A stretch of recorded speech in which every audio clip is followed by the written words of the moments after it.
Jam 10.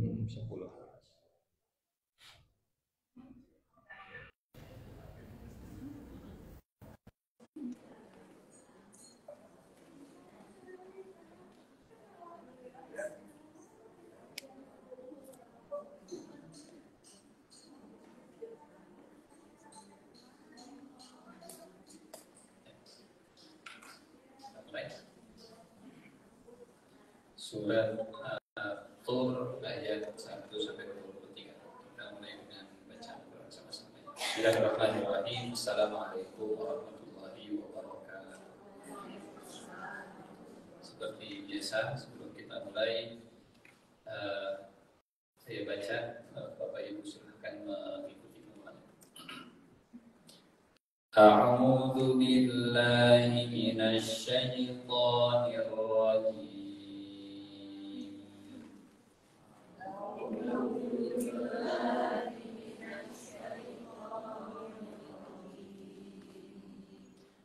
Bismillahirrahmanirrahim.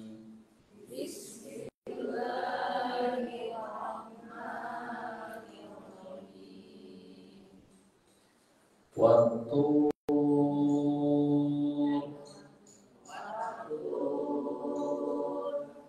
wa kitabim mastur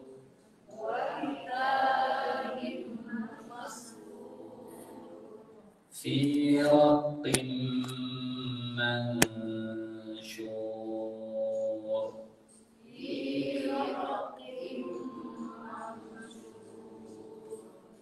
wal baitil ma'mur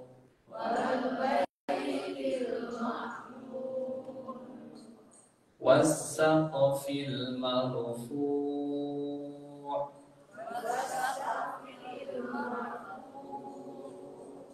wal bahril masjur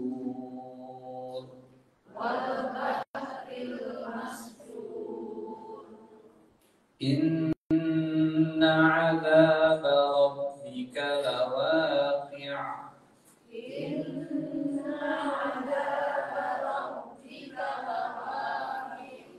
ma lahu min dafi'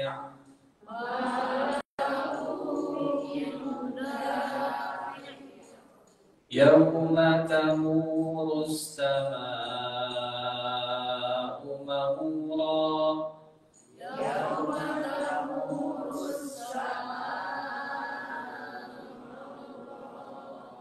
wa tasirul jibalu sayra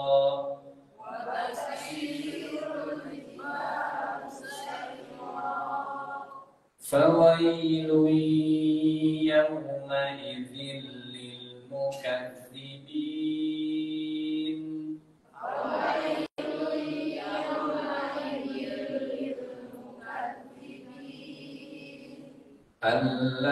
alladzina hum fi khawdin yal'abun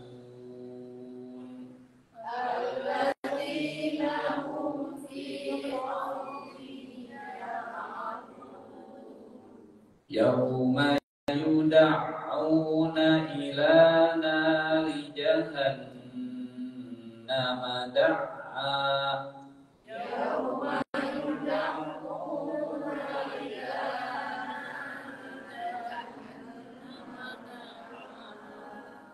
hadhihin narul lati kuntum biha tukadzibun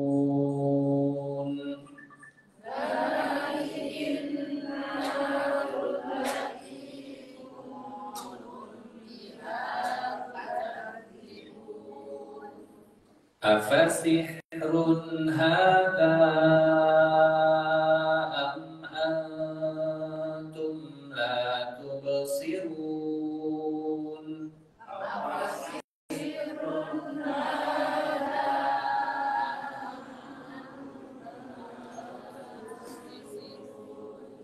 islauha fasbiru أو لا تصبروا سواء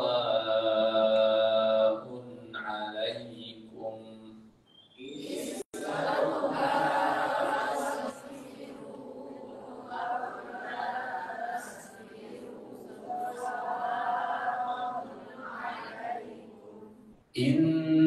إنما تجزون ما كنتم تعملون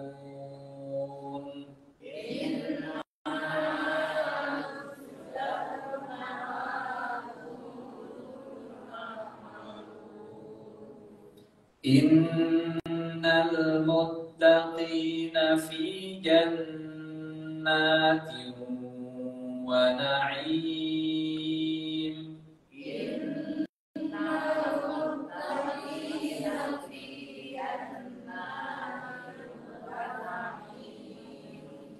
فاكهين بما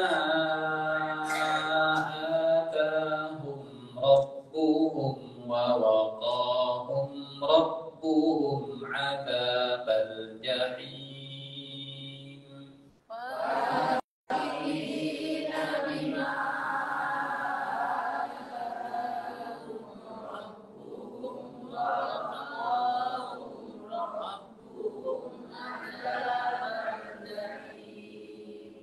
كلوا واشربوا هنيئا بما كنتم تعملون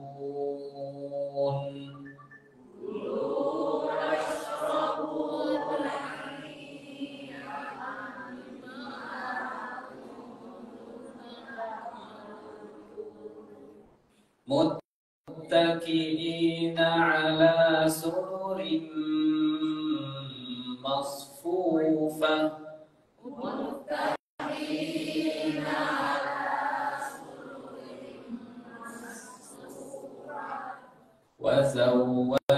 وزوجناهم بحور عين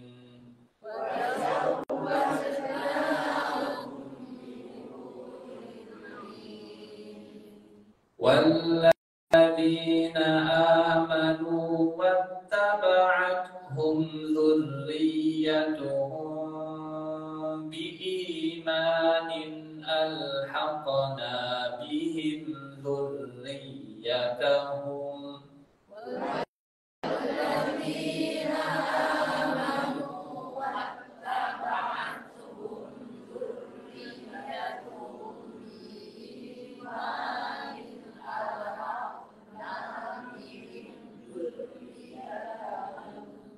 وما ألتناهم من عملهم من شيء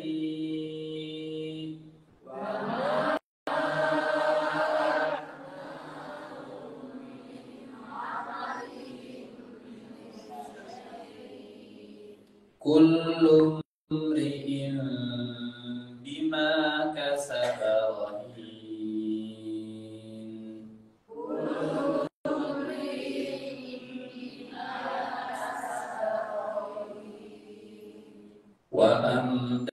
وأمددناهم بفاكهة ولحم مما يشتهون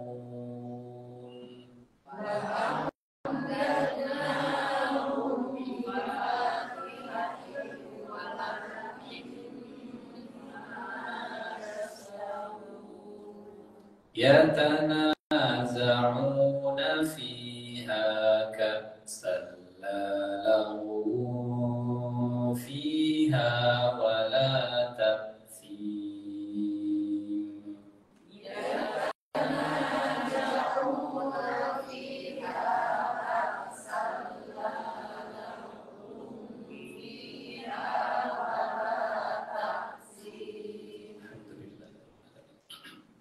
Mudah-mudahan setiap huruf yang dibaca menambah 10 kebaikan yang sudah dijanjikan oleh Allah Subhanahu wa taala.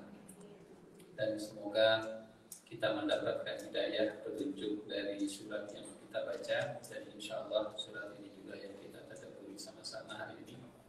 ayat ke-7 dan seterusnya insyaallah. Alhamdulillah wa kafa wassalatu wassalamu ala nabiyil mustafa nabiyina Muhammadin sallallahu alaihi wasallam ahli sidqi wal wafa amma ba'du. Qala Allah Ta'ala a'udzu billahi minasy syaithanir rajim. Bismillahirrahmanirrahim. Inna 'adzaba rabbika lawaqi' ma lahu min dafi'. Yawma tamurus samaa'u mawra wa tasirul jibalu sayra fawailun yawma idzin lil mukaththibin. Bapak Ibu yang Allah muliakan, surat At-Tur pernah dibaca oleh Rasulullah Shallallahu Alaihi Wasallam saat sholat maghrib, dan saat itu perang Badar. Jadi ada riwayat dalam Imam Ahmad yang menceritakan sahabat Rasulullah Shallallahu Alaihi Wasallam namanya Jubair bin Mut'im bin Adi. Jubair bin Mut'im bin Adi yang menceritakan radhiyallahu anhu. Sebelumnya Jubair bin Mut'im musyrik. Sebelumnya Jubair bin Mut'im ikut dalam perang Badar di barisan orang-orang musyrik. Dan Jubair bin Mut'im ditolong oleh Allah, tidak terbunuh di perang Badar, masih hidup. Bahkan Jubair bin Mut'im datang ke Madinah sebagai utusan orang musyrik untuk negosiasi tentang tawanan perang Badar. Karena kata Nabi, seandainya Mut'im bin Adi masih hidup dan mengajak negosiasi tentang status perang Badar terus didapatkan, saya akan serahkan urusannya kepada Mut'im bin Adi. Statement Rasulullah Shallallahu Alaihi Wasallam ini kemudian viral sampai ke telinga anaknya Mut'im bin Adi, yaitu Jubair bin Mut'im. Akhirnya Jubair diutus untuk pergi ke Madinah. Qadimtul Madinah, kata Jubair, saya datang ke Madinah. Ala Rasulullah Shallallahu Alaihi Wasallam liukalimahu fi usara Badrin, untuk membicarakan tentang usara Badrin, tawanan-tawanan perang Badar. Fajitu ilaihi wa huwa yusalli bi ashabihi salat al-maghrib, dan saat saya tiba ke Madinah, saat itu sedang salat maghrib. Rasulullah dan para sahabatnya sedang salat maghrib. Fasami'tuhu yaqra wa tur ila inna 'adzaba rabbika lawaqi'. Jubair bin Mut'im mendengarkan Rasulullah membaca Al-Qur'an, membaca surat At-Tur sampai ayat inna 'adzaba rabbika lawaqi' ma lahu min dafi'. Kata Jubair, faka'annama sudi'a qalbi. Mendengarkan ayat ini dibaca seolah hati saya terpecah dan terbelah. Sudi'a secara bahasa artinya orang yang dibanting, orang yang terpiting. Apakah kalau di fasting kalau lagi bulan, orang yang dibanting ke tanah kemudian dikunci, namanya sudi'a. Faka'annama sudi'a qalbi, seolah hati saya ini seperti diajak bertarung oleh Al-Quran, kemudian saya dibanting ke tanah dan kemudian dikunci. Saya nggak bisa melawan, nggak bisa denial, nggak bisa menolak, nggak bisa membantah lagi. Fa aslamtu khaufan min nuzulil adab. Maka saat itu juga saya masuk Islam. Yang tadinya Jubair bin Mut'im bin Adi datang untuk menjadi utusan orang-orang Quraisy, sekarang justru menjadi bagian dari kaum muslimin karena mendengarkan surat At-Tur sampai ayat ke-8. Jubair masuk Islam. Inna rabbika lawaqi' ma lahu min dafi'. Padahal tidak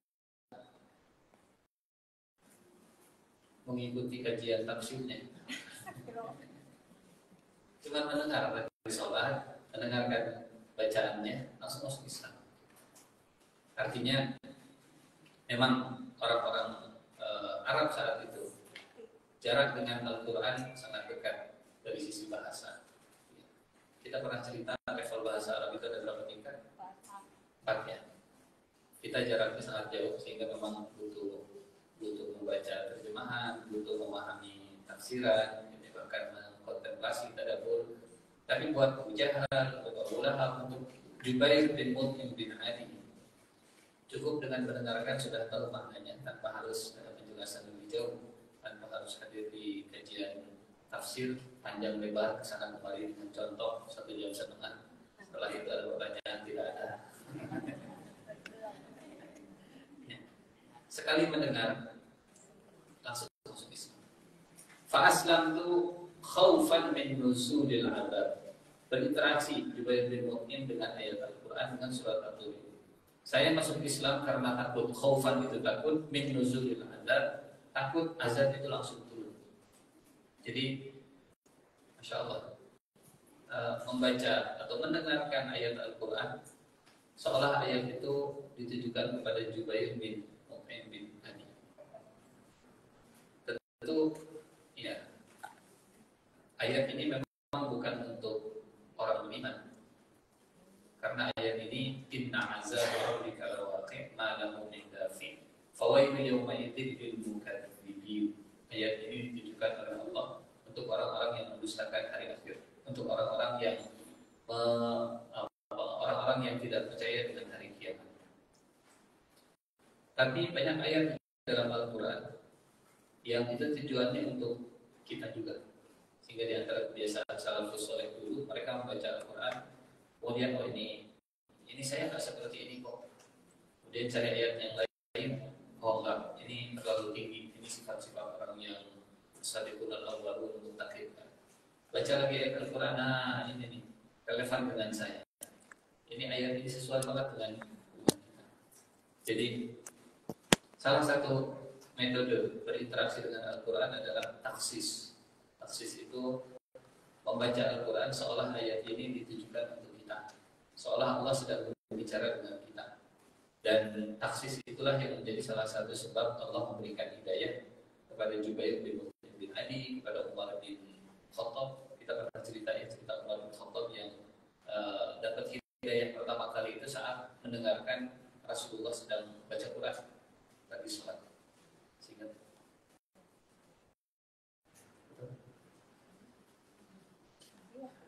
Ya, alhamdulillah. Ini malah ada yang lagu.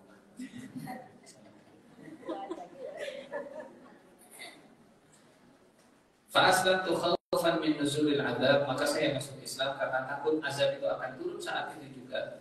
Wa ma kuntu adzunnu an aquma min maqami, dan seterusnya. Kata Jubair, dan saya tidak mengira kalau saya berdiri dari sini dan saya tidak beriman, mungkin azab itu akan turun. Jadi saya sekarang harus percaya. Fawailu yawma idzin lil mukadzibin, itu sangat menegur, menyentil Jubair bin Mut'im dengan keras. Kalau masih nggak percaya, inna adzab rabbika lawaqi'. Baik, Bapak yang Allah muliakan, hadirin jamaah yang Allah muliakan, hari ini ayat ke-7 dan insyaallah sampai ayat ke berapa? 14. Ayat 7 sampai ayat 14. Inna, sesungguhnya, di dalam bahasa Arab disebut dengan huruf taukid, huruf untuk menegaskan, huruf untuk meyakinkan, huruf untuk menguatkan. Tanpa huruf taukid, redaksi kalimatnya jadi simpel. Adzabu rabbika waqi'un. Adzabu rabbika waqi'un. Adzabu mubtada mudhaf, rabbika mudhaf ilaih, waqi'un khabarnya. Dalam ayat ke-7 ini Allah menggunakan dua huruf taukid sebagai penegasan bahwa azab itu pasti benar-benar akan turun dan terjadi. Apa saja huruf taukidnya? Yang pertama inna, yang kedua la. Inna azab rabbika la waqi'. Ini paduan yang biasanya diulang-ulang dalam Al-Quran. Inna dengan la. Innal insana lafi khusrin. Innaka la anta Yusuf. Sebetulnya satu huruf taukid juga sudah cukup, karena yang berfirmannya Allah Subhanahu wa taala. Bahkan tanpa huruf taukid pun kalau Allah yang berfirman sudah cukup, karena Allah tidak mungkin berkata yang sia-sia. Tapi saat Allah yang berfirman inna azab rabbika la waqi', tentu bagi orang Arab kalimat seperti ini kalimat yang mind blowing, kalimat yang sangat mengagetkan mereka. Sampai dua kali huruf taukidnya ditegaskan. Inna huruf taukid, la huruf taukid. Yang kedua azab. Terjemahan sederhananya azab itu siksa. Betul. Tapi di dalam Al-Quran Allah menggunakan kata azab tanpa huruf alif. itu untuk sesuatu yang azbun. Hadza azbun furatun wa hadza milhun ujaj. Azbun itu terjemahan tanpa alif ya. Tanpa alif di surat Al-Furqan surat 25 ayat 53. Wa huwa alladzi marajal bahraini hadza azbun tanpa alif. Azbun furatun wa hadza milhun ujaj. Di surat Fatir ayat 12. Wa ma yastawil bahrani hadza azbun tanpa alif. Furatun sa'ibun syarabuhu wa hadza milhun ujaj. Akar katanya azabah. Dalam bahasa Arab azabah itu artinya air yang tawar, air yang tidak berasa, air yang ini namanya ma'un azbin. Dan dialah yang membiarkan lautan yang mengalir berdampingan. Hadza azbun furatun, yang satunya tawar lagi segar, dan yang lain wa hadza milhun ujaj. Milh itu asin, ujaj pahit. Apa artinya azbun? Tawar, segar. Itu arti normalnya. Azbun itu tawar, tidak terasa, tidak berwarna, flat, datar. Itu makna azbun secara bahasa. Kenapa dari tawar kemudian muncul siksa? Azbun tawar, azbun tidak ada rasa, azbun flat, azbun manis enggak, pahit enggak, flat. Kemudian Allah menggunakan azbun ditambah alif sedikit jadi azab, yang diterjemahkan siksa. Apa yang Allah muliakan? Apa rasanya beef cordon bleu? Apa rasanya nama tuh makanan enaknya sekarang? Apa rasanya mampu gosokkan?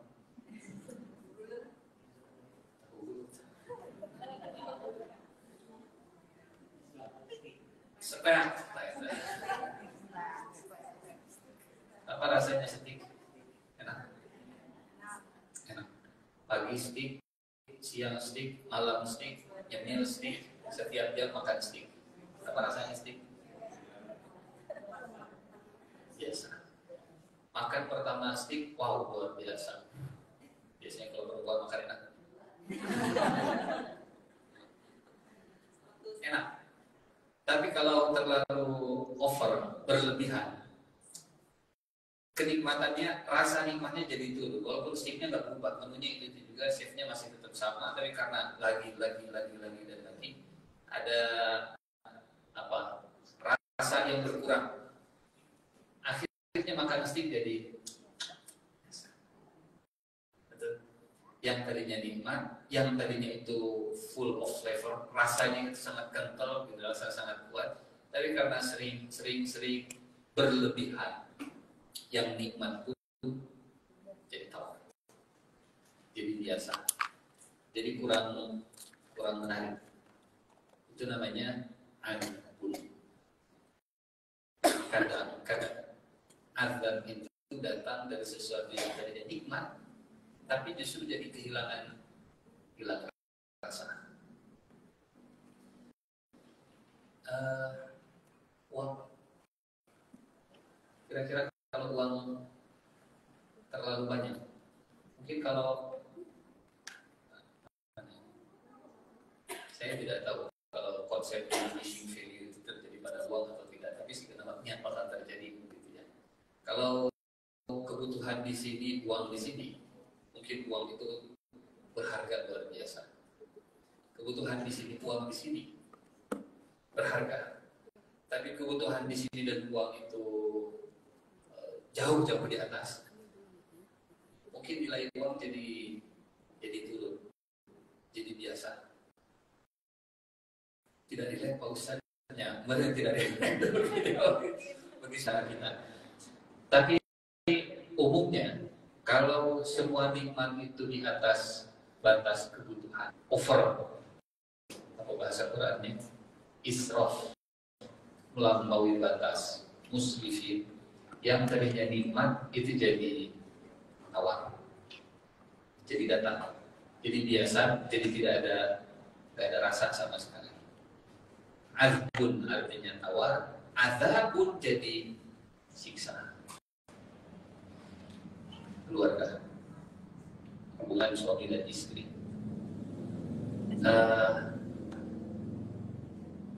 Dan seterusnya, apapun itu. Semuanya yang tadinya nikmat, tapi kalau sudah melampaui batas, kalau berlebih itu bisa jadi tawar, bisa jadi datar, bahkan bisa jadi azab. Dan hidup dengan rasa yang tawar, hidup dengan rasa yang datar, itu hidup yang penuh siksa.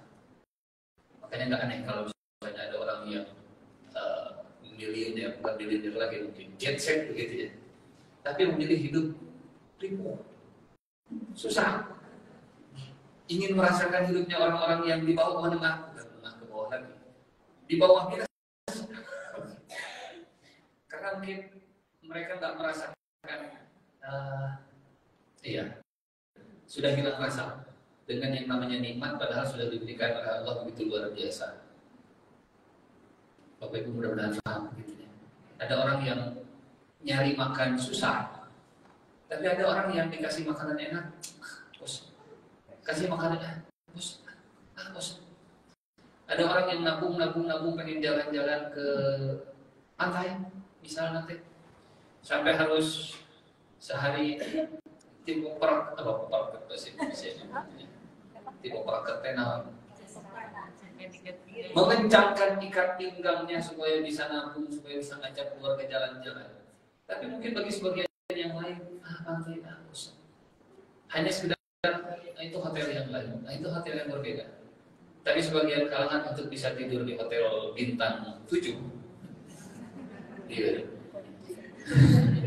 Untuk bisa tidur di hotel bintang 2, bintang 3, bintang 4, itu satu yang wah, mewah luar biasa.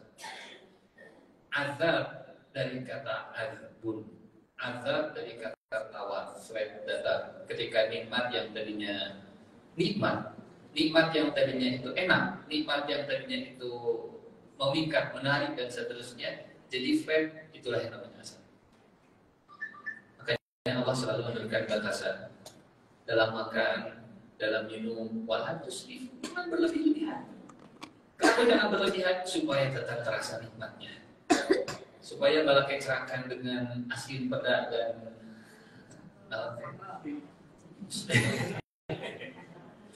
bala kecerakan dengan telur, dengan itu masih tetap terasa nikmatnya, wala tusrifu dalam makanan.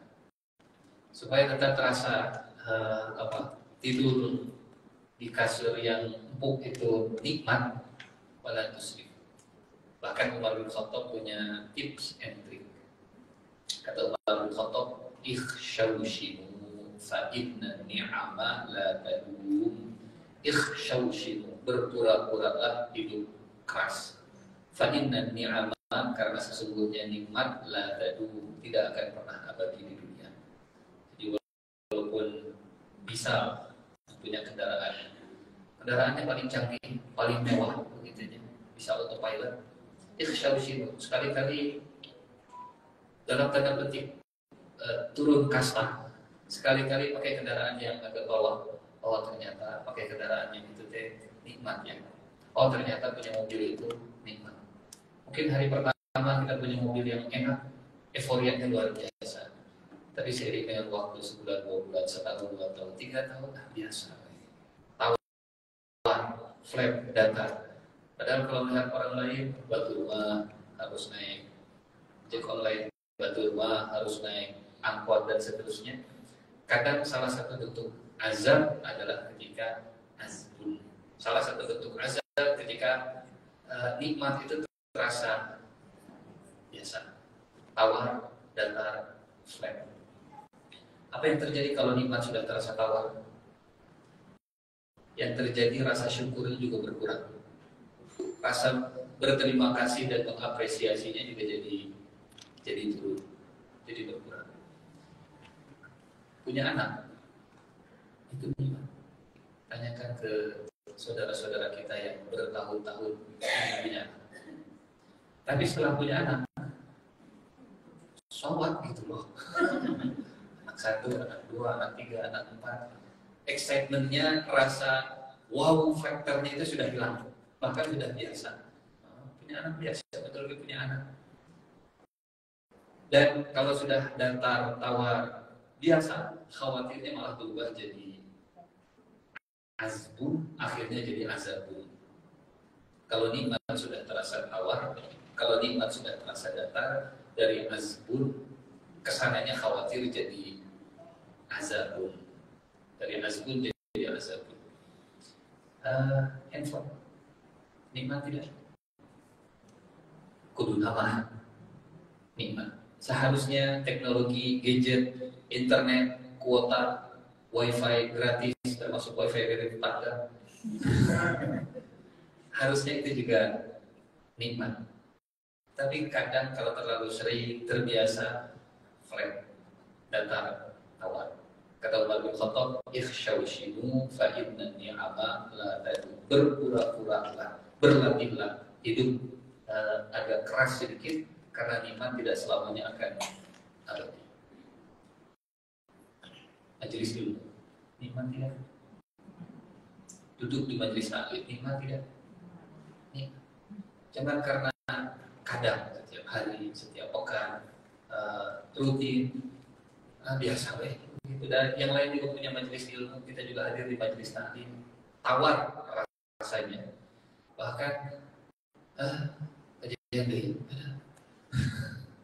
Dari azbun akhirnya menjadi azab. Punya pasangan, nikmat tidak? Yakin. Dari azbun jadi azab. Ini akar kata azab dari bahasa Arab, ya, dari kata azbun bahasa Arab. Azbun yang artinya tawar. Inna sesungguhnya azab siksa, bisa berupa kehilangan kenikmatan atau memang betul-betul siksaan. Ada orang yang mati-matian mengejar satu kenikmatan dunia, tapi yang berada di kenikmatan dunia yang berlimpah itu justru malah berusaha untuk meninggalkan. Bajunya compang cantik, pakaiannya, ya orang menganggapnya mungkin ini, ternyata dia prioritas permakan. Bisa nomor 1. Setorannya pakai kresek gitu. Diisi kreseknya makan bisa puluhan miliar, tapi bajunya tidak jingga sama sekali, nggak menjaga. Ya. Padahal kalau mau beli baju dia bisa beli yang terbaik. Inna adzaba, sesungguhnya siksa Rabbika. Ibu, kalau diterjemahkan Rabbika Tuhan, ilah juga diterjemahkan Tuhan. Tapi azab dengan Rabb itu kalau disatukan seperti kontradiksi sekilas. Karena Rabb itu biasanya bicara tentang ngurus, merawat, menjaga, menumbuhkan. Yang konotasinya Rabb itu kasih sayang. Sementara azab konotasinya adalah keras, siksa. Untuk ini sebagai pembanding di surat yang lain, di surat Maryam.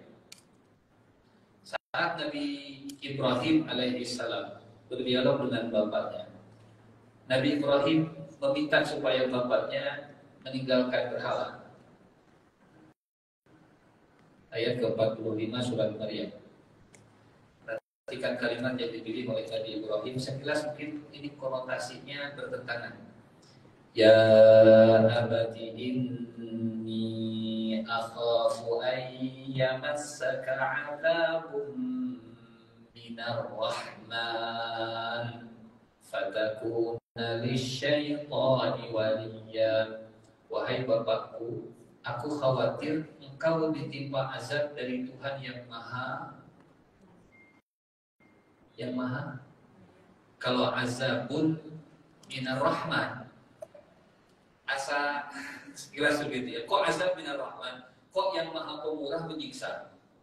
Kok Allah yang maha pengasih, Allah yang maha penyayang? Azabun, mungkin yang cocok menurut kita azabun minal muntaqim, azabun minal aziz, azabun minal jabbar, azabun minal malik yang merajai, azabun minal zul jalali wal ikram, azabun minal rahman.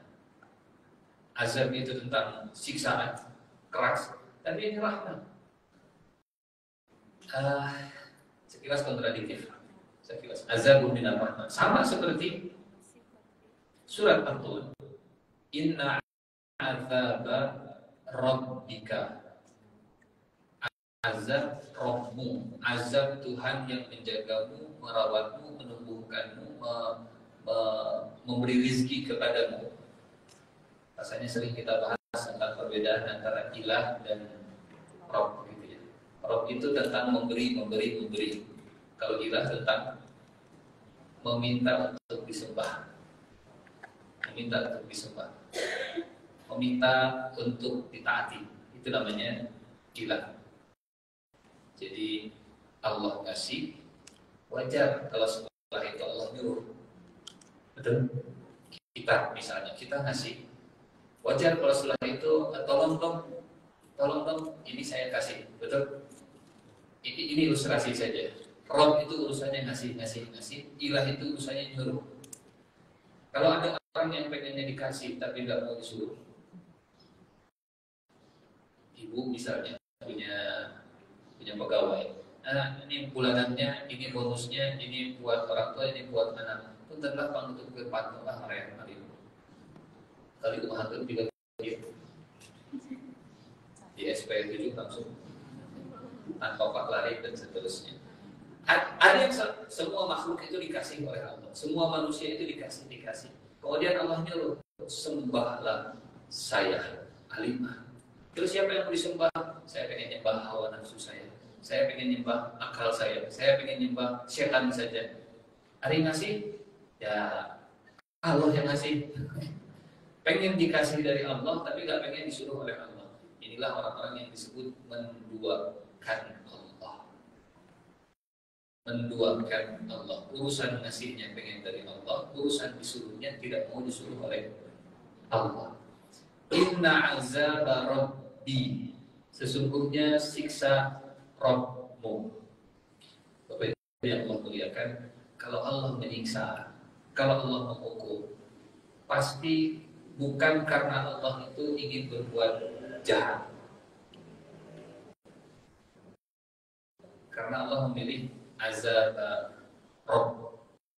Kalau ada hukuman yang turun, kalau ada siksaan yang turun, itu pasti karena perbuatan manusia dan dibalas perbuatannya itu dengan setimpal. Ibarat begini. Nah, makan yang cukup ya. Sikat gigi. Nggak mau sikat gigi, nanti sakit gigi. Nggak mau, gigi kok gigi adek kok sikat gigi. Nanti kalau nggak giginya bolong nanti sakit. Nanti kalau nggak sikat giginya bolong, sakitan, teriak-teriak, jangan salahin bapaknya, jangan salahin mamanya, terserah. Dan ternyata betul sakit. Jadi siapa yang zalim? Dia, karena dia nggak mau sikat gigi. Inna azaba rabbika lawaqi'.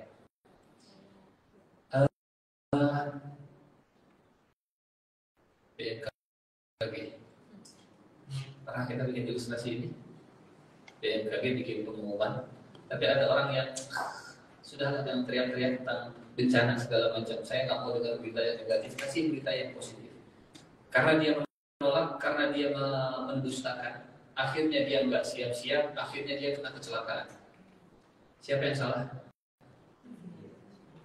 Dia sendiri. Padahal sebelumnya sudah dikasih tahu, hati-hati ada siksa, hati-hati bakal ada bencana, hati-hati bakal ada angin topan, hati-hati bakal ada badai.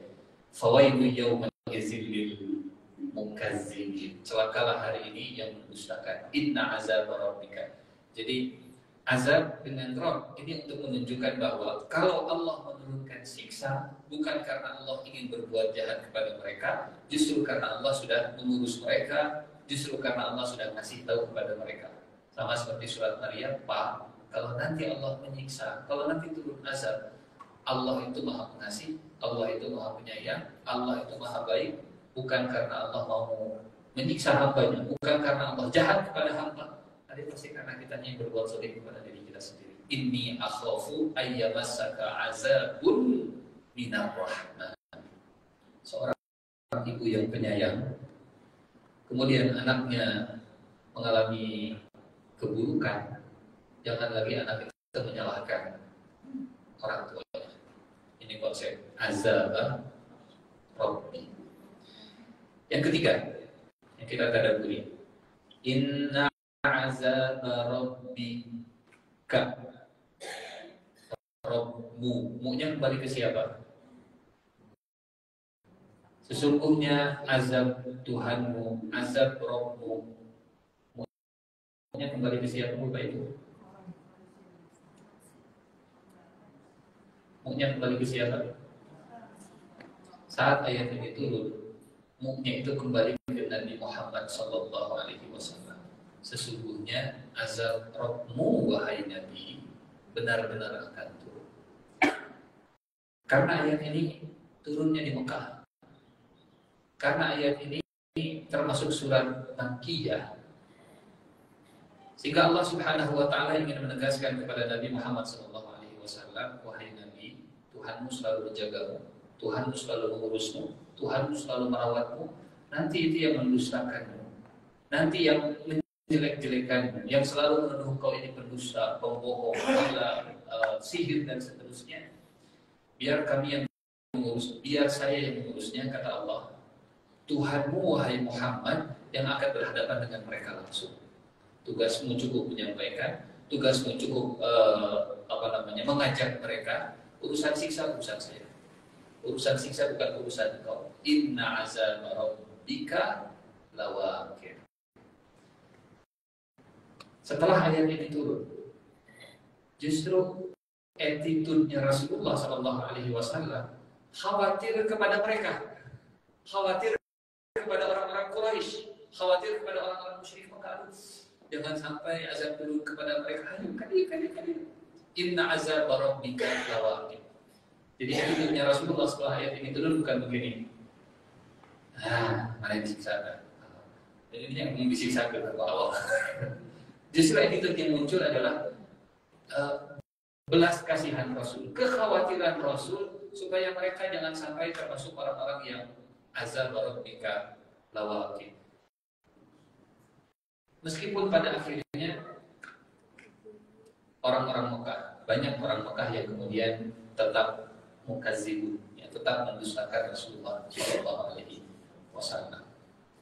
Inna azaba, inna huruf taukid, penegasan dari Allah. Padahal Allah yang berfirman, azaba tadi kadang siksaan itu berupa nikmat yang jadi flat, nikmat yang jadi datar. Apa kalau bahasa kita sekarang? Kebosanan. Bapak Ibu, punten. Ini tadi lupa untuk disinggung. Hiburan itu nikmat tidak? Nikmat. Entertainment itu nikmat. Sangat nikmat. Tapi kalau berlebihan bisa jadi siksa. Bisa jadi siksa. Jadi dari hiburan ini ke hiburan yang lebih besar, kehidupan yang lebih besar, sehingga dikasih hiburan yang dosisnya kecil, sudah bosan. Inna azab rabbika lawa. Dan kalau orang dosisnya sudah tinggi, kemudian dicabut ini, dia akan merasa tersiksa ketika dikasih dosis hiburan yang kecil. Merasa tersiksa, padahal nun jauh di sana untuk mendapatkan hiburan seperti itu, mereka merasa bahagia luar biasa. Rabbika, kalau Allah menurunkan siksa bukan karena Allah ingin jahat, ya, tapi justru karena manusianya yang terlalu berlebihan dalam menggunakan nikmat seperti tadi, atau karena manusianya yang zalim kepada diri mereka sendiri. Lawaqi'. Terjemahan bahasa Indonesianya pasti terjadi. La itu artinya pasti, waqi' terjadi. Tapi makna secara bahasanya waqi'un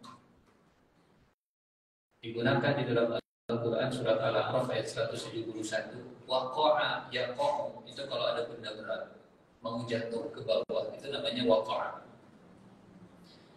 Wa idh nataqna al-jabala fawqahum ka'annahu annahu dhullah wa dhannu annahu waqi'un bihim. Dan ingatlah ketika kami mengangkat bukit ke atas mereka, seakan bukit itu naungan awan. Wa dhannu, dan mereka yakin, annahu, bahwa bukit itu waqi'un bihim, bukit itu akan jatuh menimpa mereka. Jadi waqa'a, yaqa'u bukan terjadi makna aslinya, bukan sekedar terjadi. Waqa'a yaqa'u itu artinya benda berat yang jatuh menimpa kita dan kita nggak bisa nolak, nggak bisa memindahkan, nggak bisa ngangkat, nggak bisa mindahin. Sebagaimana bukit Tursina saat diangkat oleh Allah kemudian disimpan di atas kepala Bani Israil untuk bersumpah. Kalau kita kan sumpah di atasnya pakai Quran. Nah, kalau Bani Israil sumpah di atasnya pakai bukit langsung. Mana yang lebih dahsyat? Quran. Karena kalau Quran turun ke bukit juga hancur. Cuman karena manusia cenderung lebih mudah paham dengan yang sifatnya material, gitunya. Quran menggol di atasnya. Jadi siksaan yang akan turun, siksaan yang akan terjadi itu seolah seperti yang benda berat yang ada di atas, yang sedang jatuh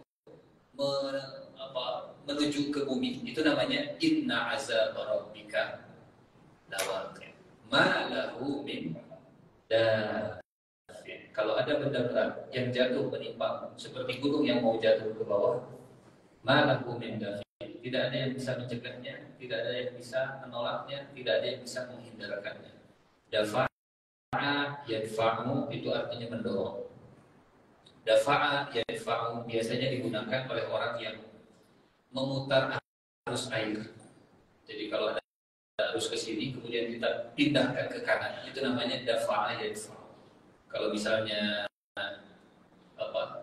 mau bikin arus, tinggal diputar, terus dibalikan lagi sehingga ngecek cair gitu ya. Tadinya ke kanan, akhirnya muter ke kanan. Sekarang kita pengen putar airnya ke kiri, maka tinggal putar ke kiri. Itu namanya dafa'a yadfa'u. Ma lahu min dafi'. Kalau ada benda berat yang kemudian akan menimpa, maka tidak ada yang bisa mengalihkannya ke arah yang lain. Tidak ada yang bisa menolaknya, tidak ada yang bisa mencegahnya. Ma lahu min dafi'. Pertanyaannya, benda berat apa yang akan jatuh menimpa dan tidak ada yang bisa menolaknya? Kata Allah, yauma tamurus sama'u mawra. Benda berat yang akan jatuh itu datangnya dari langit. Dan ayat seperti ini di dalam Al-Quran berserakan. Idza sama'u fatarat wa idzal kawakibun tasarat. Surat apa itu? Al-Infitar. Idza sama'u fatarat, apabila langit terbelah, wa idzal kawakibun tasarat, dan apabila bintang-bintang jatuh berserakan. Ini makna waqi'. Waqi', benda berat, besar, nggak ada manusia yang bisa membelahnya, nggak ada manusia yang bisa memecahnya jadi kecil-kecil.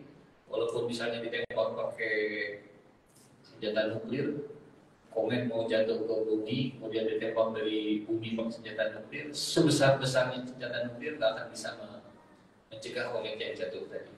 Ma lahu min dafi'. Idza sama'u fatarat wa idzal kawakibun tasarat, dan apabila bintang-bintang jatuh berserakan. Dalam bahasa Arab, mawra, yauma tamurus sama'u mawra, yauma pada hari, tamuru dalam bahasa Arab, tamuru biasa digunakan untuk bunyi ombak yang datang dan pergi. Maurud itu kalau kita mendengar bunyi ombak, itu namanya maurud.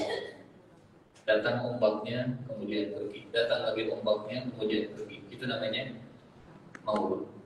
Bapak Ibu punten, gempa bumi itu istilah yang biasa. Tapi kalau gempa angin Itu luar biasa. Tamurus sama umurah itu gempa langit. Gempa langit sampai semua bintang-bintang berserakan, sampai semua planet-planet berjatuhan, sampai semua galaksi bertabrakan. Kemudian jatuh menimpa bumi. Kalau bumi yang bergoncang sering. Kalau download aplikasi info BMKG banyak notifikasi gempa di Sulawesi, gempa di Kalimantan, gempa di sini, gempa di sini. Itu gempa bumi. Tapi kalau gempa langit sampai detik ini langit masih tetap dijaga oleh Allah Subhanahu wa taala. Bahkan jadi sumber tantangan. Ada surat Al-Mulk luar biasa. Kalau ingin melihat kerajaan Allah, jangan lihat bumi. Kalau ingin melihat kerajaan Allah, lihat langit. Ini namanya surat Al-Mulk, surat kerajaan. Kalau ingin melihat kerajaan Allah, lihat ayatnya di ayat ketiga. Tabarakalladzi biyadihil mulk wa huwa ala kulli syai'in qadir. Alladzi khalaqal maut wal hayat liyabluwakum ayyukum ahsanu amala. Allah sang raja, itu yang bisa menghidupkan dan yang bisa mematikan. Alladzi khalaqa sab'a samawati tibaqa. Lupa. Biasanya kalau Allah cerita langit, setelah itu Allah cerita bumi. Betul? Kalau Allah cerita langit, cerita bumi. Allah menciptakan langit dan bumi biasanya. Tapi ketika Allah cerita tentang kerajaannya, manusia itu diajak kalau ingin tahu mulk, namanya surat kerajaan, surat itu. Kalau ingin tahu kerajaan Allah, lihatlah sab'a samawatin tibaqa ma tara fi khalqir rahmani min tafawut farji'il basara hal tara min futur thumma rji'il basara karratain yang qalib ilaikal basaru khasi'aw wa huwa hasir. Kalau kerajaan bumi kan banyak bolongnya. Kalau kerajaan bumi kan banyak macam-macamnya. Kita pernah cerita perjalanan Isra Mi'raj. Waktu Jibril dan Rasulullah Mi'raj. Waktu Jibril dan Rasulullah naik ke langit 1, langit 2 sampai langit 7. Ini sebagai gambaran bagaimana kerajaan langit itu begitu tertib, SOP-nya jalan luar biasa. Kata Rasulullah SAW, "Tsumma urija bina fastaftaha Jibril." Kemudian kami Mi'raj dan Jibril minta pintu langit pertama dibuka. Jibril, kalau perhatikan, Jibril minta pintu langit dibuka. Punten, kalau di kerajaan bumi, kira-kira ada nggak komandan mau masuk ke kesatriaan, minta dibukain dulu gerbangnya? Kalau kerajaan bumi, apa komandan mau datang, tolong gerbang dibuka, gerbang depan sampai gerbang belakang supaya komandan bisa lewat. Lapor, komandan mau lewat, tolong lampu semuanya dihijaukan. Semua mobil tolong dicegat supaya iring-iringan rombongan ini bisa lewat dengan aman. Itu kerajaan bumi. Kerajaan langit selevel Jibril sekalipun. Di pintu langit itu ditanya, "Man, siapa? Kira-kira malaikat penjaga pintu langit pertama kenal nggak dengan Jibril?" Komandan, saya nggak kenal. Kalaupun tidak kenal, saat dijawab, "Man, siapa?" Kata Jibril, "Jibril." Ditanya lagi oleh malaikat penjaga pintu langit pertama, "Wa man ma'aka?" Dan siapa yang bersama denganmu? Ibu bayangkan, jenderal mau masuk mabes, di mobilnya ada tamu, pas di pintu masih ditutup. Siapa itu? Jenderal. Siapa yang di mobil bersama jenderal? Di dunia itu nggak akan terjadi. Di dunia itu nggak akan ditanya. Pokoknya asal bareng dengan komandan, asal bareng dengan jenderal, asal bareng semobil, masuk langsung. Waman ma'aka, siapa yang bersama dengan engkau?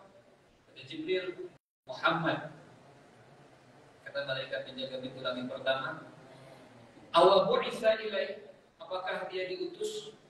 Maksudnya kalau bahasa kita begini, siapa?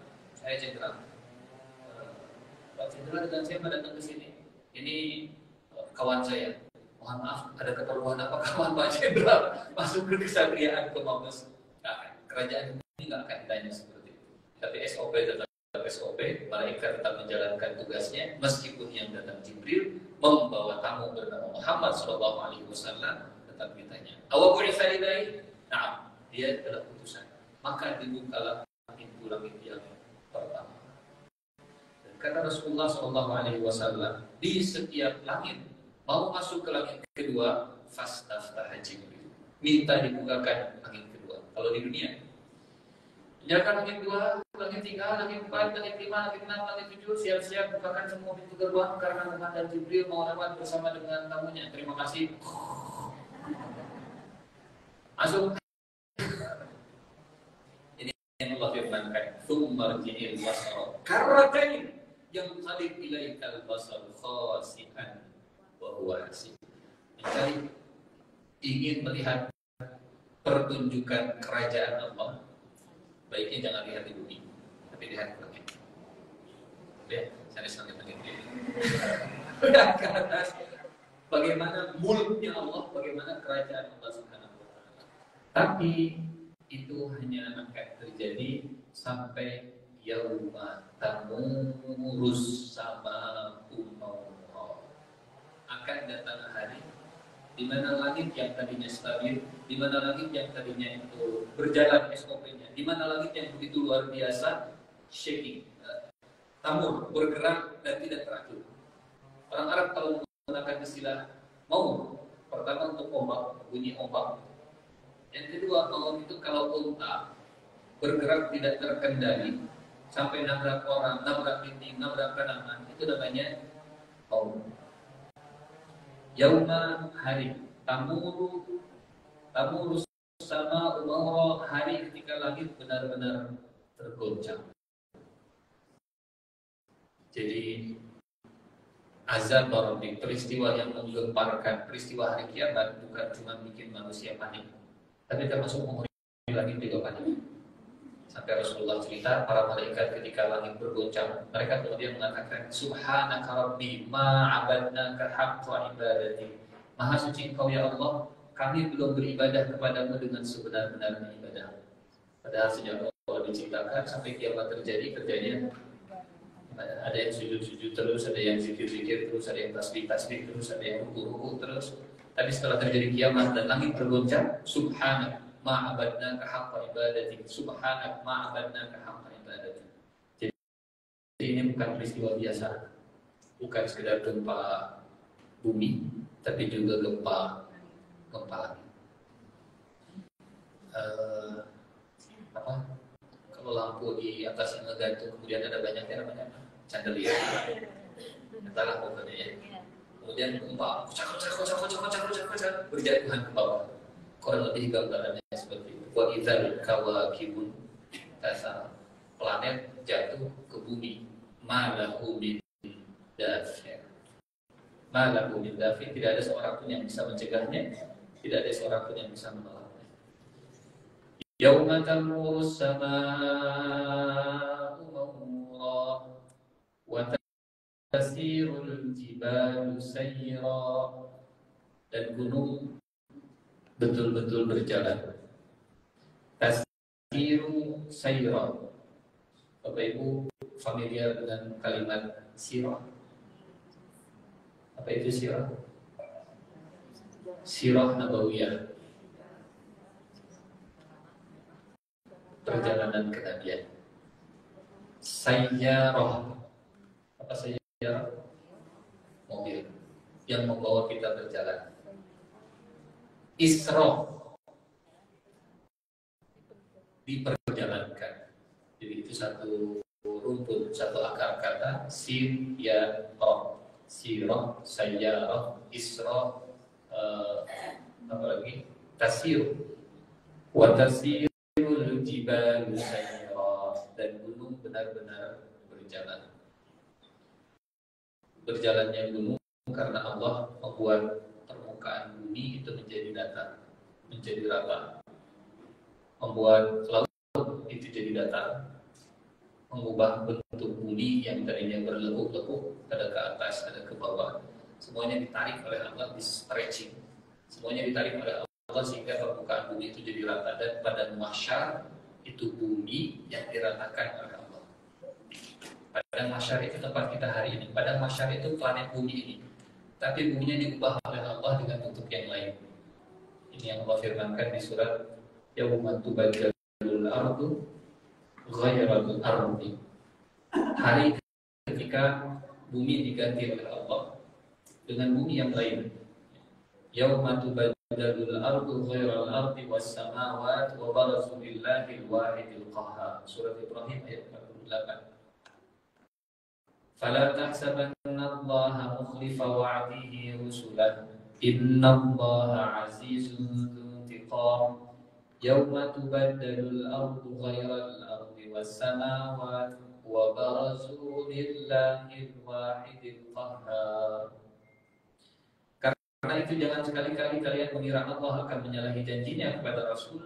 Allah Maha Perkasa dan memiliki pembalasan, yaitu pada hari ketika bumi diganti dengan bumi yang lain, dan demikian pula langit.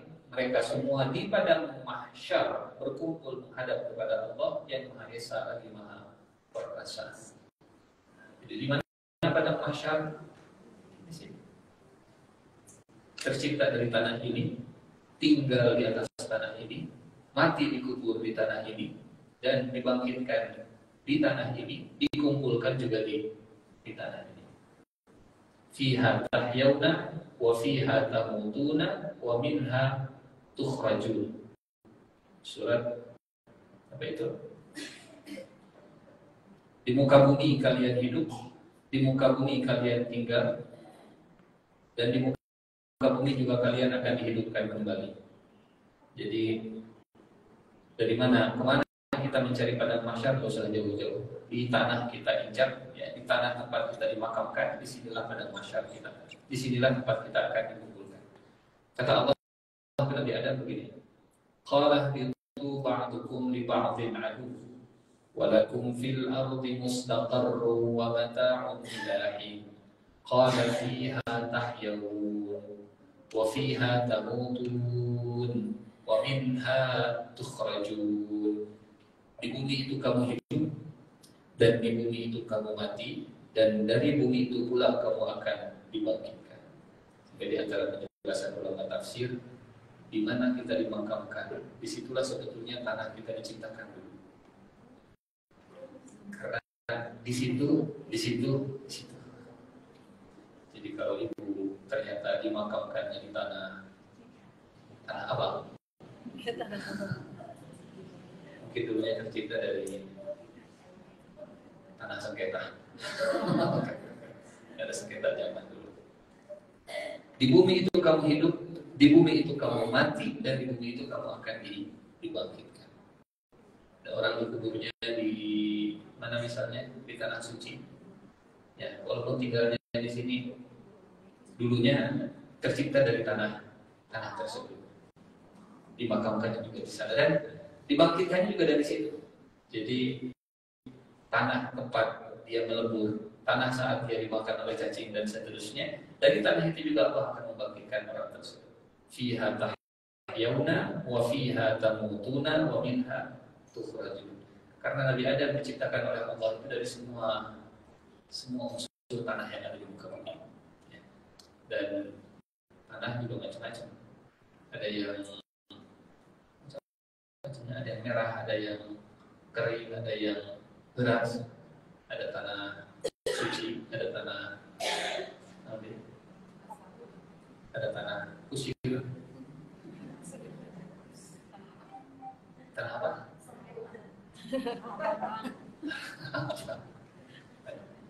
Qala fiha tahyawna wa fiha tamutuna wa minha tukhrajun. Dari tanah yang sama kita akan dihidupkan, dari tanah yang sama kita akan dikuburkan, dan di tanah yang sama kita dibangkitkan. Yauma tamuru as-samaa'u mawra wa tasirul jibalu sayra. Pada hari saat azab itu akan turun, tidak ada yang bisa menolaknya.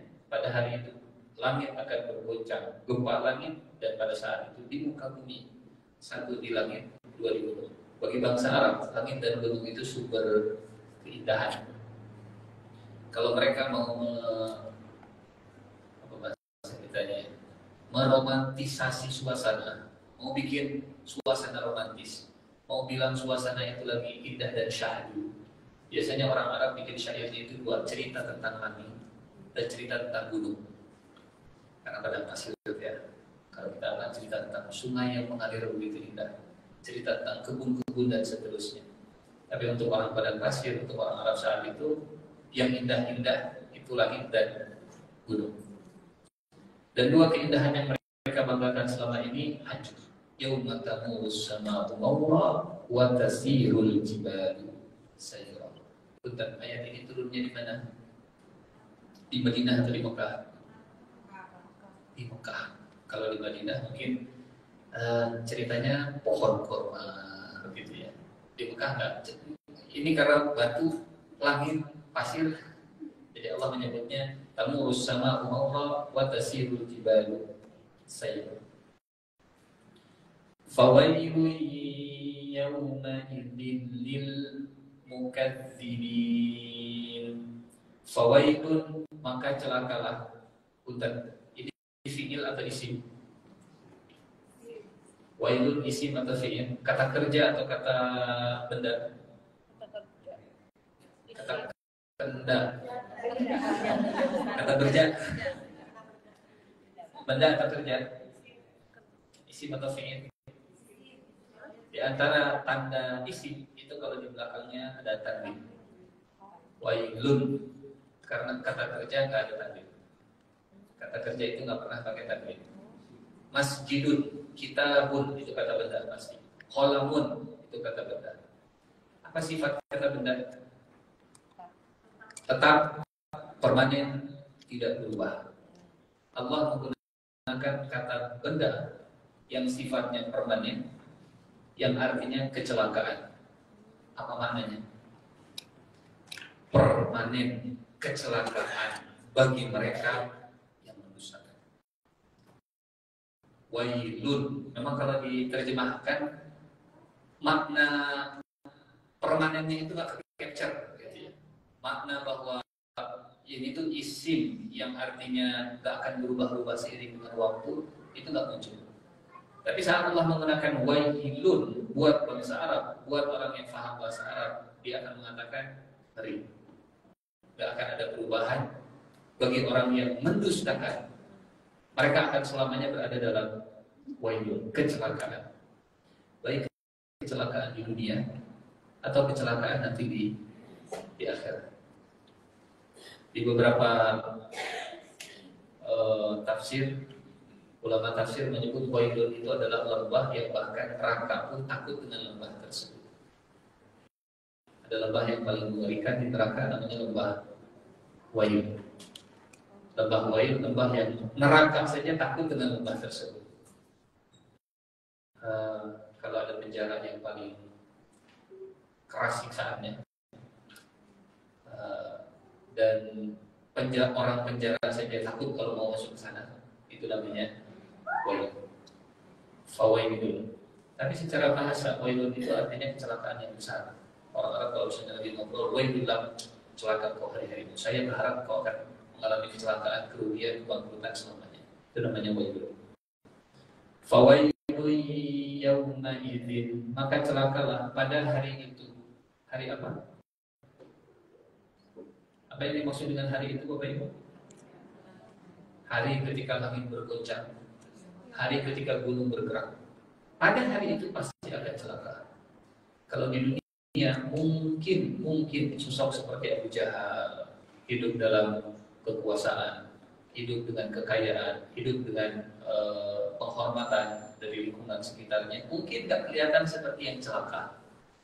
Tapi pada hari itu fawailun yauma idzin lil mukadzibin. Isim atau fi'il?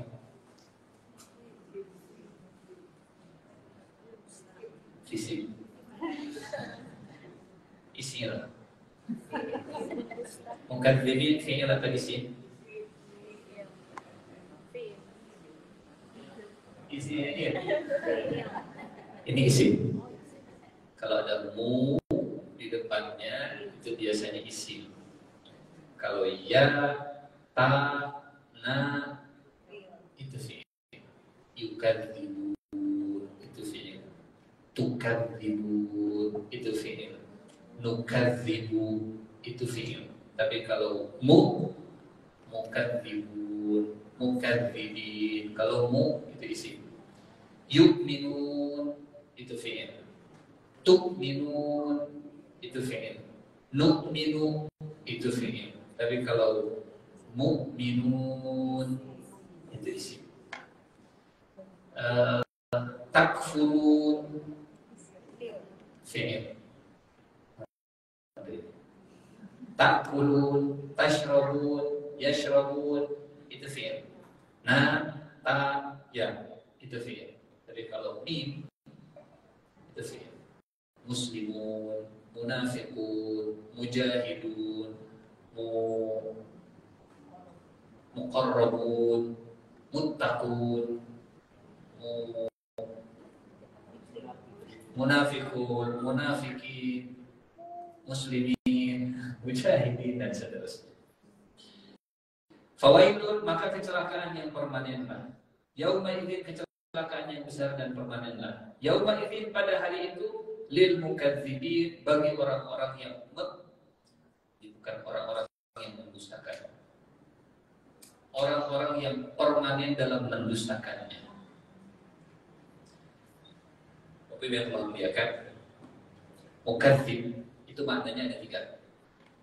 Mukadzib maknanya ada 3. Yang pertama, orang yang menyebut dia bohong.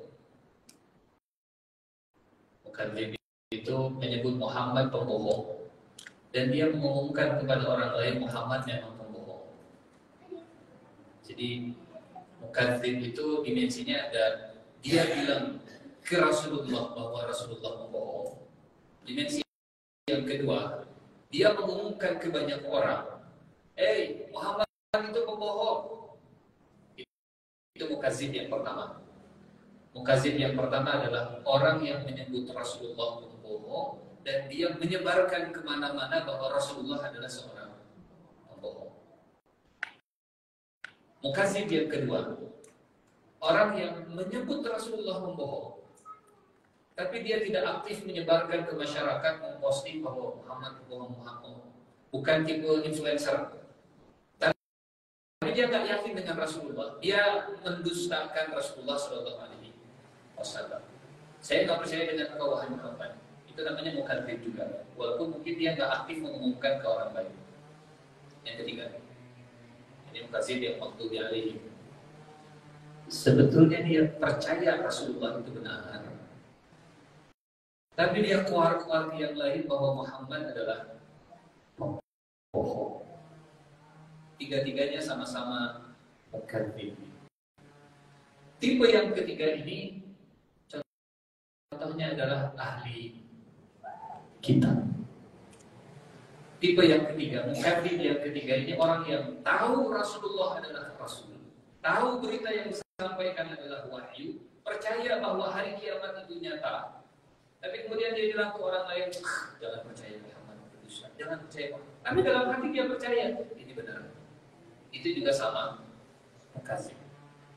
Kalau yang kedua, dia tidak aktif menyebarkan, tapi dia bilang mukadzib juga sama. Tipe yang pertama ini yang secara jumlah sedikit, tapi mereka paling berisik.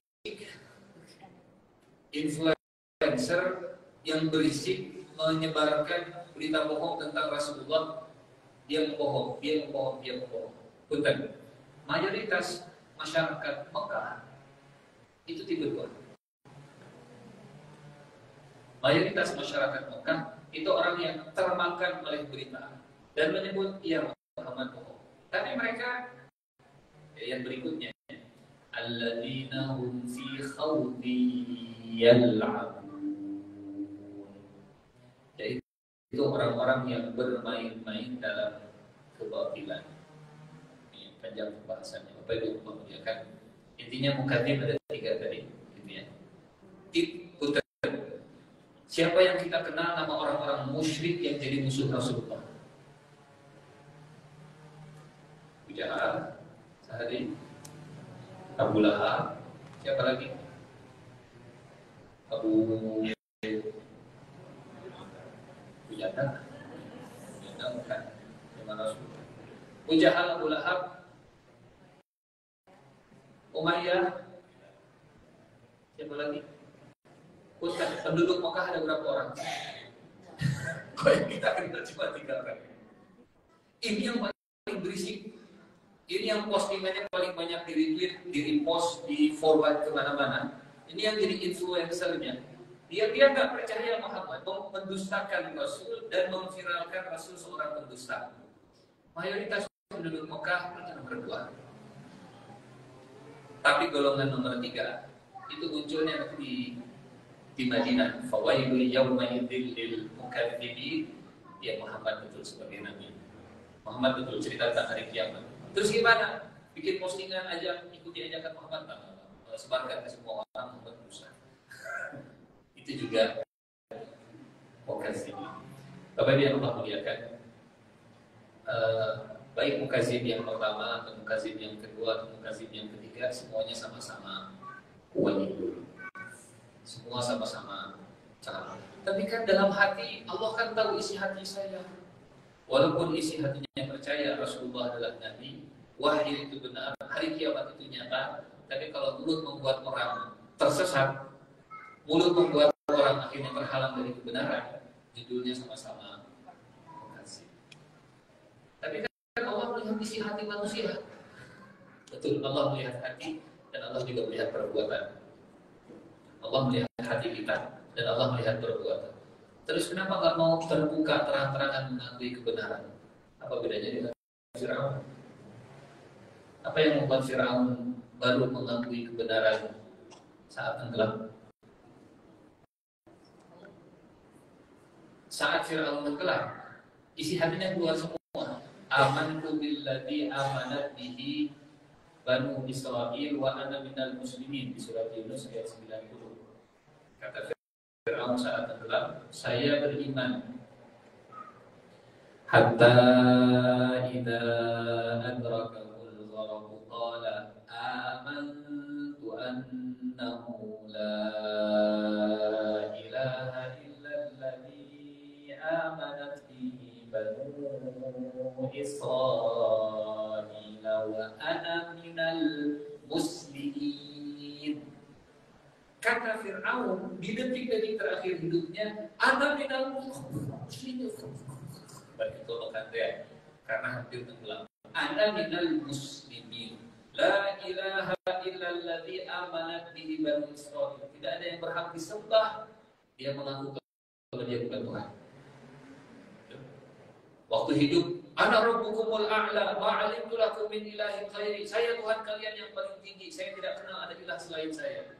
Tapi kalau sudah tenggelam, kerajaannya sudah hilang, pasukannya sudah bubar, aku beriman kepada Tuhan yang disembah oleh Bani Israil. Aku muslim, aku muslim, aku muslim. Itu kan hatinya mengakui, tapi mulutnya mendustakan. Kemana-mana bilang nggak mau. Musa itu pendusta, Musa itu tukang sihir, Musa itu pembohong. Tapi dalam hati masih tersimpan ada keyakinan bahwa dia bukan Tuhan. Apa yang disampaikan oleh Musa itu benar. Ini suara hatinya tertutup oleh kekuasaannya, suara hatinya terbungkus oleh kerajaannya, suara hatinya terselimuti oleh gengsinya. Saat semua ini sudah tenggelam, semua ini sudah hilang, muncul suaranya keluar. Amantu wa ana minal muslimin. Iman, Islam. Saya iman, saya muslim. Saya iman, saya muslim. Kasih. Jatuhnya sama-sama. Kasih. Maka Allah di ayat 91 nanya,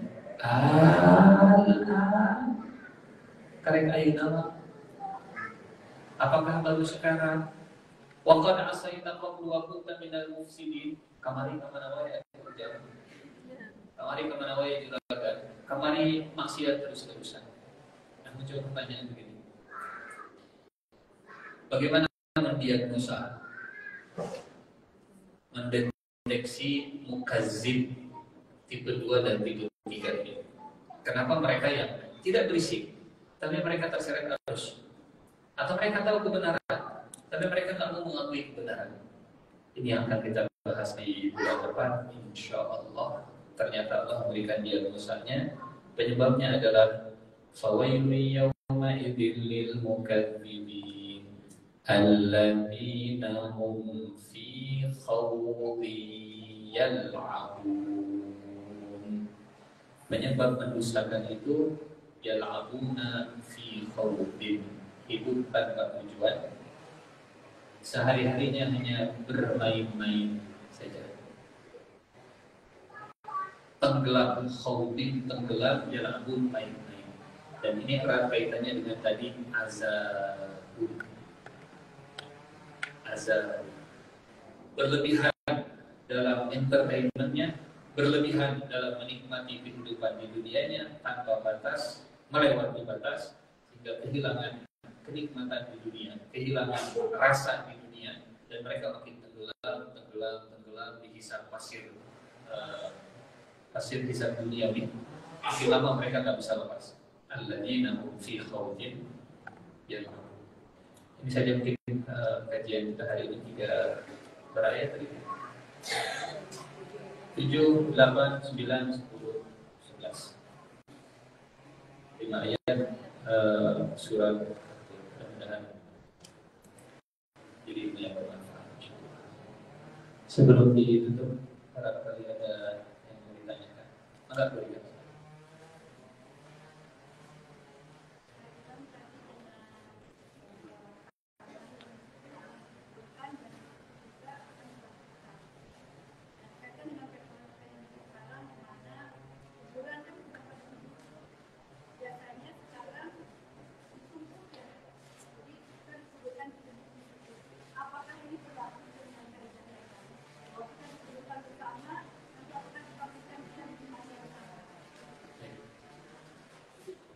Kita nggak pernah tahu di tanah tempat dikubur, mungkin di bawahnya dulu ada orang-orang yang sama dikubur di situ juga. Tapi kan tiap kedalaman tanah beda-beda.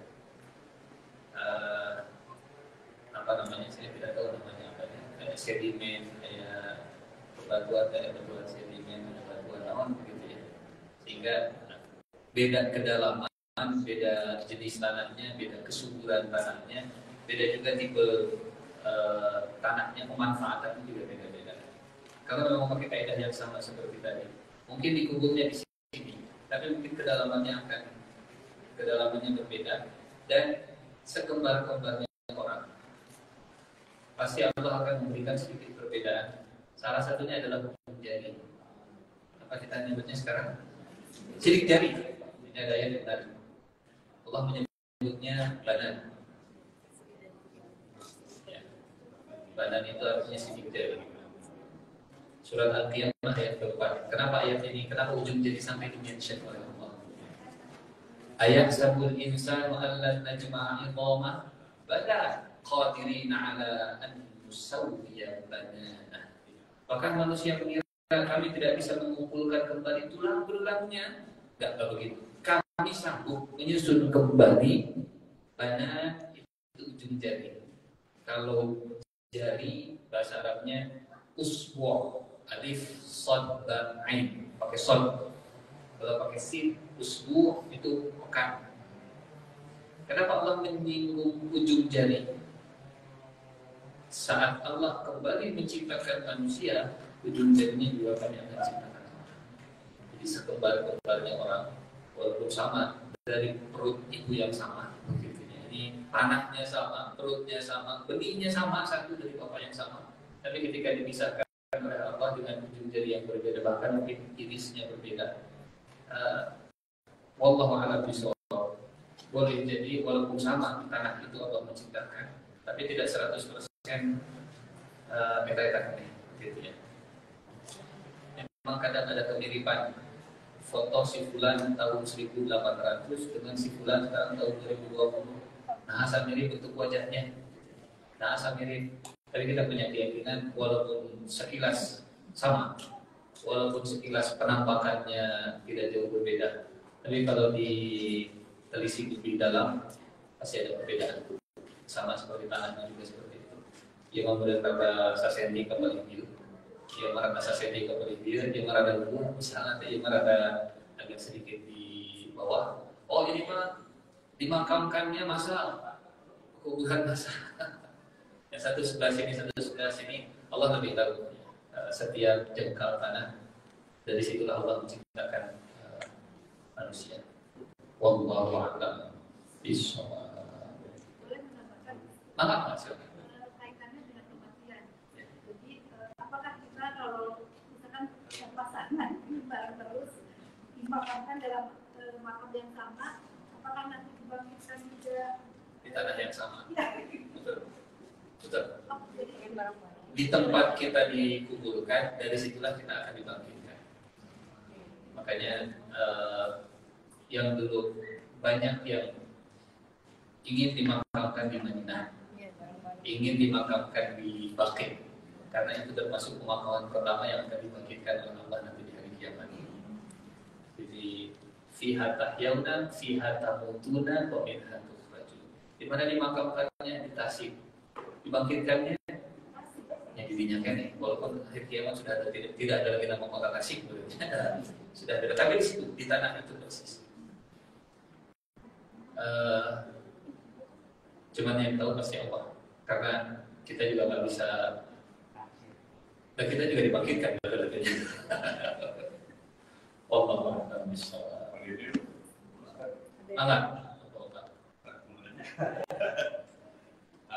Banyak lagi yang satu lagi rame ya, India Pakistan, kemudian hubungannya dengan Muhammad Qasim yang juga lagi viral, bahkan dibahas di ulama besar baik dunia maupun di kita gitu ya. Apakah ini fenomena benar bahwa orang ini akan menuju bangkitnya kita sebagai umat Islam, timbulnya kekhalifahan dan menuju akhir zaman?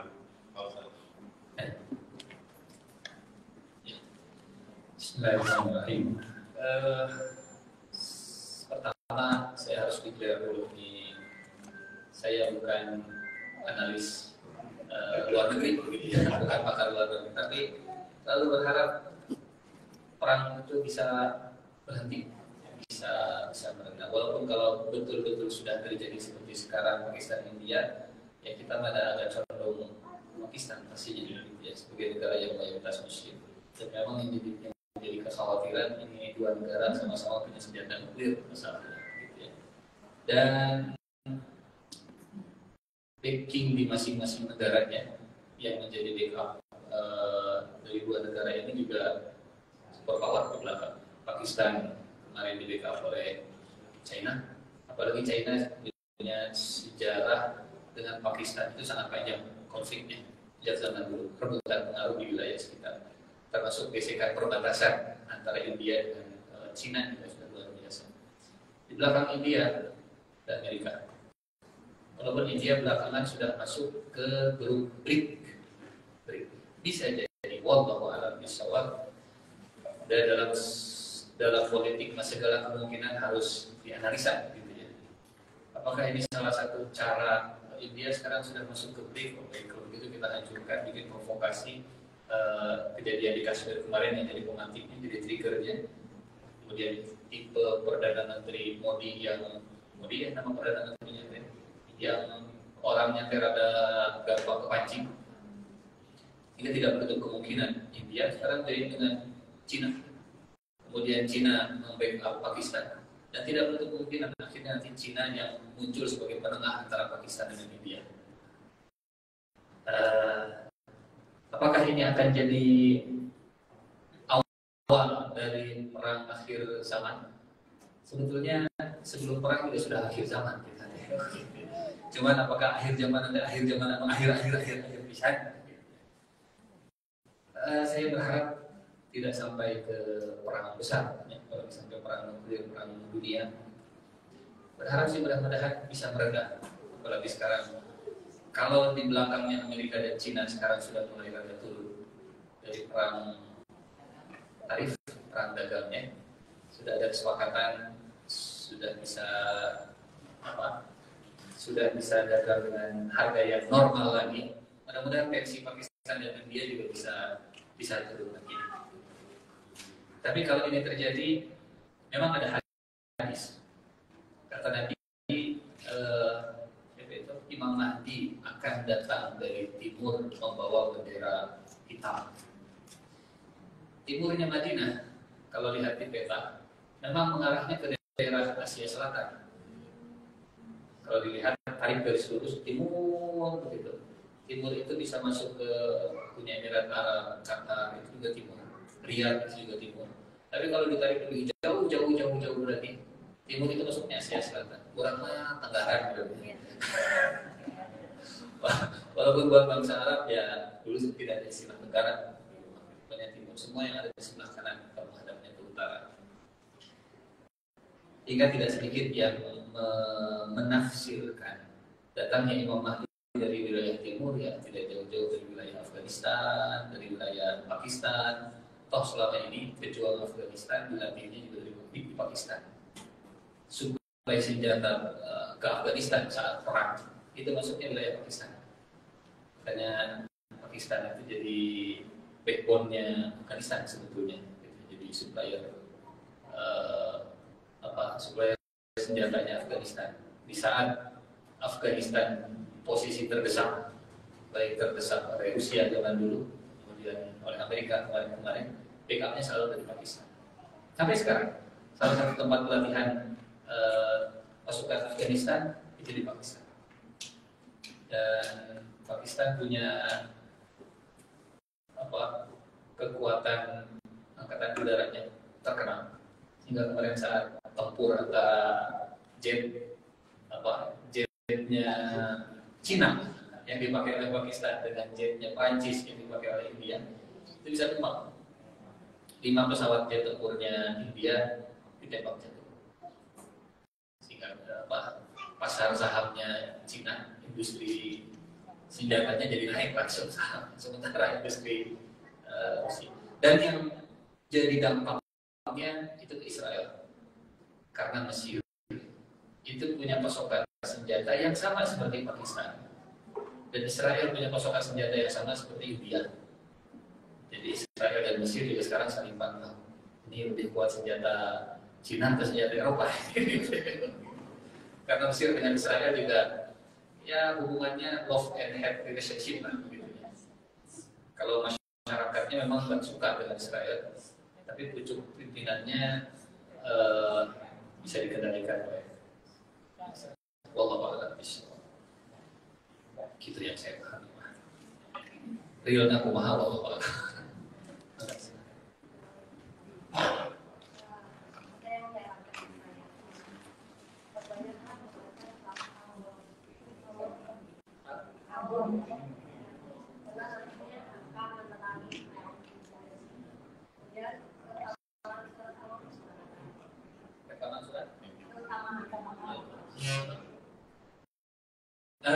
Surat Al-Mulk termasuk salah satu surat yang dianjurkan untuk dibaca setiap malam.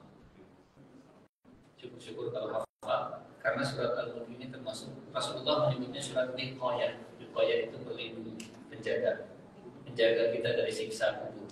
Tentu selain dibaca juga difahami maknanya dan diamalkan kandungannya. Tapi minimal baca. Betul, itu hadisnya sahih. Surat Al-Mulk termasuk surat yang dianjurkan untuk dibaca di malam hari. Selain surat-surat Pamungkas, ayat kursi, Kulhu, Al-Falaq dan An-Nas.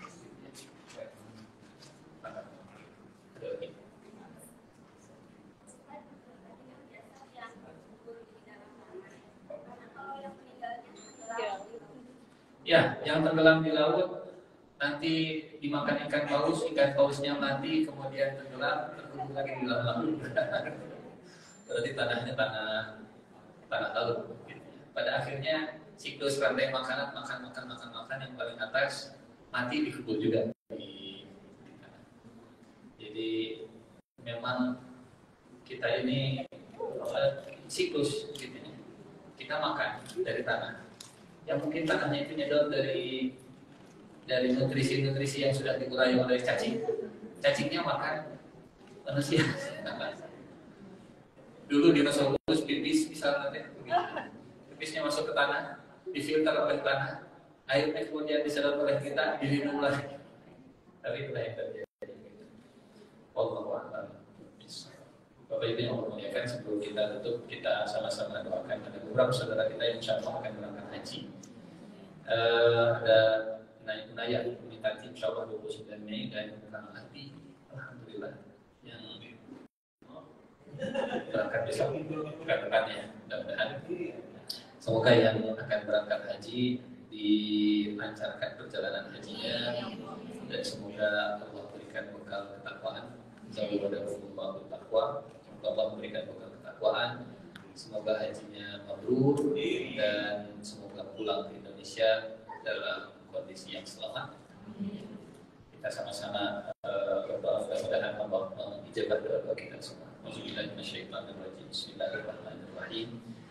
Alhamdulillahirabbil alamin. Wassalatu wassalamu ala nabiyina Muhammadin wa ala alihi washabbihi ajma'in. Allahumma ighfir lana wa liwalidina warhamhuma kama rabbayana shighara.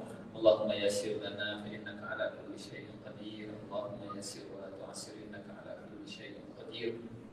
Allahumma zawwid ikhwanana bit taqwa. Allahumma zawwid ikhwanana bit taqwa. Allahumma zawwid ikhwanana bit taqwa. Allahumma ij'al hajjana hajjan mabrura wa sa'yana sa'yan mashkura wa tijaratana tijaratan lan tabur. Ya 'alima ma fis sudur akhrijna min dhulumatil nur. Rabbana atina fid dunya hasanah wa fil akhirati hasanah wa qina adzabannar. Wa sallallahu ala nabiyyina Muhammadin wa ala alihi wa sahbihi wasallim. Walhamdulillahi rabbil alamin. Subhanakallahumma wa bihamdika asyhadu an la ilaha illa anta astaghfiruka wa atubu ilaik. Assalamualaikum.